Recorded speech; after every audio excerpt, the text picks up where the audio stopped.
Assalamualaikum warahmatullahi wabarakatuh, teman-teman petani walet dimanapun kalian berada. Jumpa lagi di channel saya Dirso BP Official.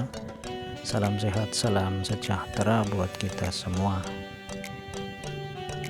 Kali ini saya coba bahas berbagai trik yang biasa petani walet lakukan untuk mencapai suhu dan kelembaban ideal di dalam RBW.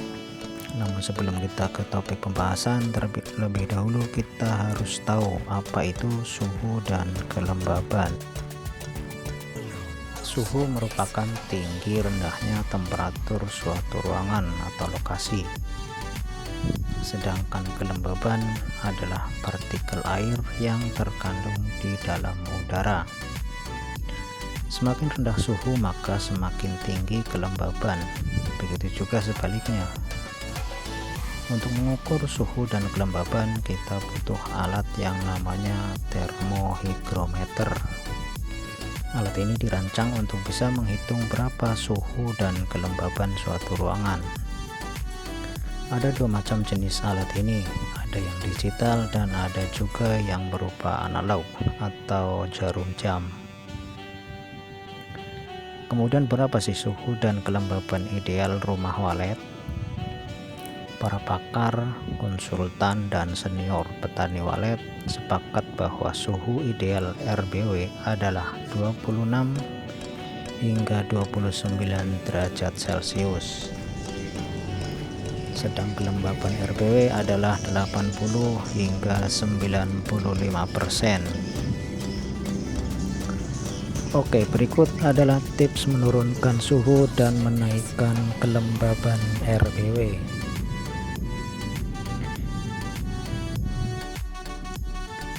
Kita semua tahu bahwa sumber panas dalam RBW itu bisa kita kategorikan ke dalam 3 macam ya. Yang pertama dari atap, kemudian dari dinding, dan yang ketiga adalah dari internal RBW itu sendiri. Oke, kita bahas dari atas dahulu ya. Dari atap ada beberapa cara yang bisa kita lakukan untuk mendinginkan suhu di dalam RBW. Yang pertama adalah material. Kita tahu material atap ada beberapa macam, misalkan genteng pres dari tanah, kemudian asbes, ada juga seng, ada juga spandek.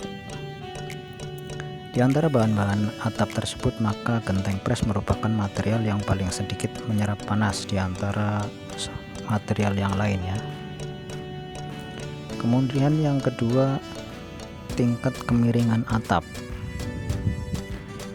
Kemiringan atap di atas 45 derajat dan di bawah 45 derajat. Kenapa demikian?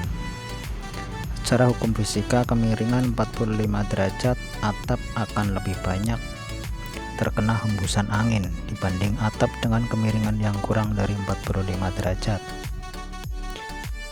Semakin banyak angin yang berhembus ke material atap, maka panas yang mengenai atap akan semakin berkurang. Sama halnya seperti kita menancapkan dua besi di tengah terik matahari, satu posisi berdiri dan satu posisi horizontal atau tidur. Maka setelah 1 jam kita bisa bedakan mana besi yang akan terasa panas dan hanya terasa hangat saja. Besi yang berdiri hanya terasa hangat saja karena selain terkena panas, tapi besi itu juga terkena hembusan angin. Beda dengan besi yang satunya. Besi yang digeletakkan dalam posisi tidur atau horizontal akan terasa panas sekali karena tidak terkena hembusan angin atau sangat sedikit terkena hembusan angin. Kemudian trik yang ketiga adalah memasang aluminium foil, baik yang biasa ataupun yang bubble. Kita semua tahu kalau aluminium foil adalah material yang bisa memantulkan hawa panas. Panas yang datang dari terik matahari ke atap akan dipantulkan kembali oleh aluminium foil. Aluminium foil yang ada di bawah atap ini akan memantulkan kembali panas yang datang ke atap atau ke material atap, sehingga semakin sedikit atau berkurang panas yang masuk ke dalam ruangan di dalam RBW. Kemudian trik yang keempat adalah membuat atap tambahan atau double atap. Atap tambahan ini dimaksudkan untuk menangkis terpaan panas matahari agar tidak langsung mengenai atap atau dak RBW. Atap tambahan ini biasanya kita buat setinggi kurang lebih 1 meter di atas atap asli RBW. Kemudian dari atap kita turun ke dinding. Yang pertama adalah ini yang trik yang kelima ya, material dinding. Kita tahu material dinding ada berbagai macam, misalkan bata merah, bata kopres, bata ringan atau hebel, kemudian dinding seng ataupun spandek. Di antara material-material ini tentu saja bata merah adalah yang paling sedikit menyerap panas di antara material-material dinding yang lain. Kemudian yang keenam adalah ketebalan dinding. Semakin tebal dinding maka akan semakin sedikit panas yang masuk ke dalam RBW. Trik yang ketujuh adalah memplester dinding. Plester dan acian dinding atau semen akan menutup pori-pori pada dinding sehingga panas yang masuk ke dalam RBW akan semakin sedikit. Kemudian yang kedelapan adalah dengan memlamir. Pelamir bersifat menutup pori-pori yang sangat kecil pada dinding. Ini dimaksudkan agar panas yang menerpa dinding semakin sedikit yang masuk ke dalam ruangan RBW. Kemudian yang kesembilan adalah mengecat dinding dengan warna-warna cerah. Warna cerah misalkan putih bersifat memantulkan cahaya, beda dengan warna-warna gelap seperti hitam atau abu-abu. Warna ini justru menyerap panas. Kemudian yang ke-10 adalah memasang media penangkis panas, misalkan seng atau paranet di luar dinding, khususnya bagian yang terkena paparan sinar matahari. Cara ini sudah sering dilakukan oleh para petani senior ya, yang RBW-nya sudah sukses, dan terbukti bahwa trik ini sangat bagus untuk mengurangi panas yang masuk ke dalam RBW. Kemudian dari bagian dinding kita pindah ke bagian dalam RBW atau internal RBW. Trik yang ke-11 adalah dengan media air. Penggunaan media air adalah trik yang paling umum dipakai oleh petani walet kita saat ini. Dari pembuatan kolam permanen di dalam RBW, khususnya di dasar ruang void maupun di dalam ruang inap. Untuk di ruangan inap kita biasanya menggunakan media bak atau ember yang kita isi penuh dengan air. Air ini bersifat menetralkan panas. Kemudian paparan atau hembusan angin ke dalam air ini kita berharap agar kelembaban bisa naik.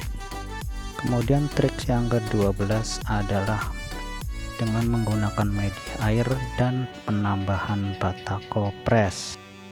Cara ini yaitu dengan cara mengisi bak hanya dengan separuh air, kemudian meletakkan bata kopres di tengah-tengah bak.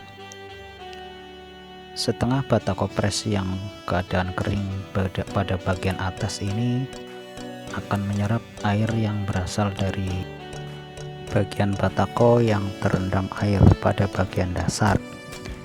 Resapan air pada batako bagian kering bagian atas ini akan lebih mudah menguap ketika terkena hembusan angin. Jadi maksud petani walet kita saat ini ya, teman-teman senior menggunakan cara ini adalah seperti itu ya. Jadi airnya ini meresap ke dalam batako yang ada di bagian atas, kemudian lebih mudah terkena hembusan angin, jadi lebih mudah menguap. Jadi kalau lebih mudah menguap ini, kelembapan akan lebih mudah naik. Cara berikutnya yaitu yang ke-13 adalah mendekatkan mulut ventilasi ke media air. Cara ini yaitu dengan cara menyambung pipa ventilasi hingga mendekati ke permukaan media air. Hembusan udara dari luar yang lewat ventilasi akan langsung menghembus ke bagian air yang ada di media yang sudah kita taruh di dalam RBW ya. Jadi hembusan angin yang berasal dari ventilasi ini tidak akan menyebar ke ruangan inap, namun akan menghembus ke permukaan air. Kemudian cara yang ke-14 yaitu menggunakan kipas angin. Teman-teman coba perhatikan cara ini. Penggunaan kipas angin harus sangat berhati-hati ya. Pemasangannya itu tidak menghadap ke atas namun menghadap ke media air, dan jangan menggunakan kipas angin yang terlalu besar sehingga menimbulkan angin yang justru akan berhembus ke bagian sirip ya, nanti akan malah mengurangi kelembaban dan juga mengganggu kenyamanan burung walet. Jadi harus benar-benar diperhatikan bahwa kipas anginnya harus langsung mengena ke bagian permukaan air. Kita berharap agar hembusan dari kipas angin ini dapat mempercepat penguapan air yang ada di air di dalam bak itu sendiri. Kemudian cara yang ke-15 ya, atau yang terakhir adalah dengan penggunaan mesin sprayer maupun mesin kabut. Tentu saja penggunaan mesin ini hanya berlaku untuk RBW menggunakan beton ya, atau RBW permanen. Jika RBW nya dari kayu maka harus sangat berhati-hati atau bahkan sangat tidak dianjurkan karena akan membasahi dinding RBW itu. Kita tahu burung walet sangat menyukai kabut air maupun uap air ya. Untuk pemakaian mesin kabut ini bisa diletakkan di ruangan void maupun di luar RBW, khususnya di sekitar LMB. Namun sekali lagi harus diperhatikan bahwa penggunaan mesin kabut ini sebaiknya untuk RBW permanen dari tembok ya, bukan dari kayu, karena nanti ditakutkan justru akan merusak dinding dari RBW itu sendiri. Sedangkan mesin uap ini memang sudah banyak dipakai, namun karena harganya memang cukup mahal jadi tidak semua petani walet kita memakainya ya. Oke teman-teman, itu dia 15 cara untuk menurunkan suhu dan menaikkan kelembaban dalam RBW ya.